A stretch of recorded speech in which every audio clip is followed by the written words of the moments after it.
Good morning, ladies and gentlemen, and thank you, Dr. Cohen, for setting out the stage for this discussion. My name is Dasgupta, Shubhagato Dasgupta, and I come from India's oldest independent think tanks. And I'm responsible there to looking at a program called Scaling City Institutions for India Sanitation. And what I'm going to try and do quickly is set out a short history of the evolution of sanitation policy in India and talk about scale in that. And the issue being that getting scale right is an essential challenge for the sector in India. And the dichotomy is that while you scale up, you also need to scale down. So scaling right is what we need to try and achieve. A scale in the size of the problem, we know that India is, in a sense, the sanitation problem of the world. In terms of world total sanitation, I guess 2014 JNP kind of reports that India is 53% of the global open defecation problem comes from India. When you look at urban alone, then it still is at 52%. And these are large numbers, as India is a huge country, right? In terms of meeting our the MDG targets that collectively the global development community, the governments of the world committed to, India's lack of progress in sanitation is holding up the global agenda. And while on water supply the targets have been met, in improved sanitation, there is a long way to tread. The presentation and the discussion going forward is essentially about urban sanitation, but I will just briefly introduce the complexity of rural sanitation, just to give a whiff of what the policy debates are in India are like currently. So, the first programs on rural sanitation started in 1986 with the Central Rural Rural Sanitation Program. This then transformed in 1999 to something called the Total Sanitation Campaign, which was community-led, people-centered, which engaged local governments after the Decentralization Act, and was at one stage the darling of sanitarians across the world. It was scaling up. That's what the government assumed, people in the sector assumed. It was supposed to reach 70+% in coverage. But when there was an independent, the census did a survey in India, and the new figures showed that it was only at half the level of spending that the government was doing. The achievements were much lower. And so was born a new program called the Nirmal Bharat Abhiyan in 2012, which essentially involved the state governments more, and but also raised the subsidy amounts. The Sludge Bharat Abhiyan, which is the new format post the government in May last year, further increases subsidies. And it recognizes the roles of states and local bodies more and passes on more responsibility.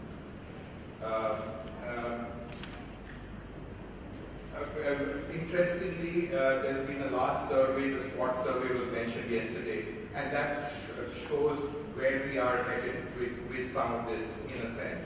Because there is a strong preference for open defecation still in rural areas, and the data from this large survey showed that 40% of the households with a working toilet still had one person in the household still defecating in the open.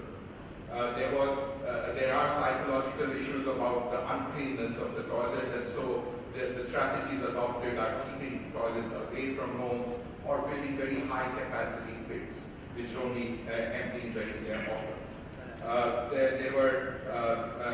The issue of particular communities only being attached to these cleaning jobs of toilets was also came through, and these are among the most marginalized sections of society. And there were a number of very interesting findings here. also including the fact that most people who owned a government constructed toilet would still prefer to defecate in the open. And that community toilets weren't seen as a preferred option in these rural areas in these 4 states, northern Indian states. But some of the issues that it did not highlight in its data or isn't well understood yet is the issue of slippage. So there was why do communities which have already become open defecation free and have maintained that status or abide not manage to maintain it going forward? What is the role of the collective in that? And about the big issue of missing toilets. So means when the Total Sanitation campaign was critiqued to look at the new and Nirmal Bharat Abhiyan, it came to light that a large number of toilets constructed funded were not available to users anymore. So I just leave that at that because the program, but those are essentially the policy debates that are engaging the government in India. Go on to urban sanitation and take a couple of minutes to run through this. Means in urban sanitation too, the issue has been that the rural problem has been so massive that urban sanitation has not been an important area till very recently. But as we move forward, there is a clear realization that it is not only 52% of global urban open defecation that happens in India, but when India's urban population is only 11% of the global urban population. But over the next 20 years, we are going to see more than 200 million inhabit urban areas in India, which is the size of countries like Brazil and Indonesia, moving into urban areas in India. So there is a huge challenge as well as an opportunity ahead of us. And there's an increased realization of the significance of sanitation in terms of health benefits, better understanding of the health benefits, resource efficiencies, climate change resilience, economic benefits, and increasingly more reporting and awareness about the equity and dignity issues around sanitation.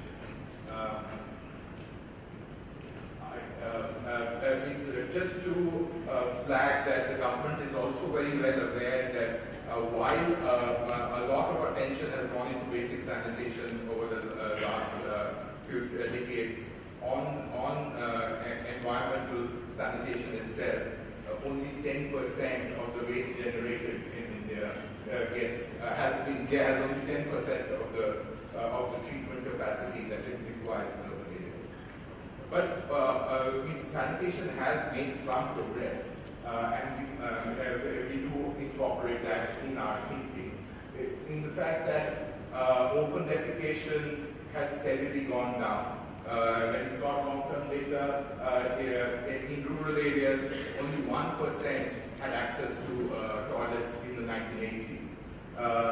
In urban areas, starting from a level of 33%, we're down to 13% of open defecation.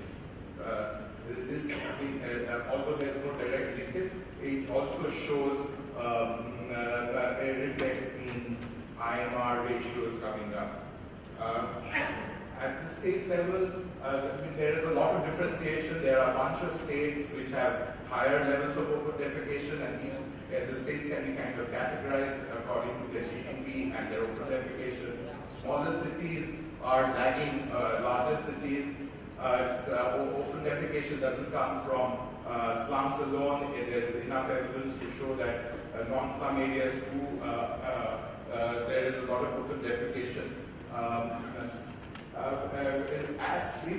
Tracking a little longer term policy development in India, we can isolate 3 different eras. The first would be since independence to the 74th Constitutional Amendment, which kind of allowed for decentralization and local self-government. The second period, which led to the JNN Warren, which was a very large urban investment from the national government. and the period in between. In each of these, the complexity of national investments and the programmatic requirements have gone up. And sanitation has been reflected in very many of these. As we move up these three areas, decentralization and institutional empowerment at the local body level too have gone up. The funds and the functionaries have been located at lower levels of government too. There are some stylized facts which kind of show how, with India's economic progress, with more free resources being available at the central government level, they have been more ambitious with subsidies, and in urban side too. And over the last January period, more than 200 sewerage projects have been constructed at 18,000 crores. So 180,000 dollars, I guess. No, I'm sorry, I don't have that figure in dollars. There's lots of lessons from analysis of these programs. There is this huge importance of the scale of funding, but alongside that come a lot of constraints too, in terms of stronger requirements of Government of India to micromanage program design. It has resulted in keeping the private sector away because of a lot of grant funding in the sector. So there are a number of lessons from scaling up investments from the public sector. On the policy side, too, urban sanitation has been in focus only recently from, only 2004 is the earliest incidents or discussions around urban sanitation. But it has closely followed international developments too. The National Urban Sanitation Policy was released during the International Year for Sanitation. But I'll come to that later. And again, each program, there will be lessons learned from each program going forward, and the Sludge Bharat mission that we are now engaging in does depart from the strategies of the past. And it is amazing in the kind of acknowledgement that the sector is getting, and as sanitarians, it's our day in the sun in a sense.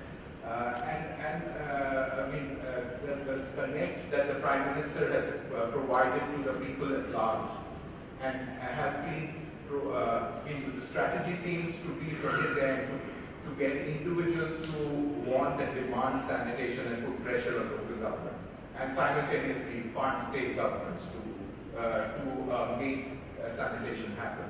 So in a sense, if we look at the strategies, a quick interpretation would be that in the past, before January, there were a series of smaller entitlement-based, city-size, sector-based programs, which then led to this one massive investment, which was reform-driven, and 23 reforms were tracked. They went in for larger cities and significant grant funds to incentivize cities to adopt more more reformed agendas to make them more self-sufficient. But in one sense, what the new government is trying to do is that it has taken sanitation from reform. So sanitation is being seen as an essential good that has to be available to populations at large. And then the 500 cities, which is the new program called the National Urban Development Mission, it is incentive-based, reform-based, and those are for the largest cities. And then there's a competition-based 100 cities program called the Smart Cities. So, while fecal sludge management is not applicable in the Sludge Bharat mission itself, a 100 city program does have that, and so does the Smart City program. Thanks. I'll just leave it to connect it to the conference in another way by saying that 40% of the potential OSS, or on-site system service users, are basically going to be based in India. So there is a market and there is a strong demand for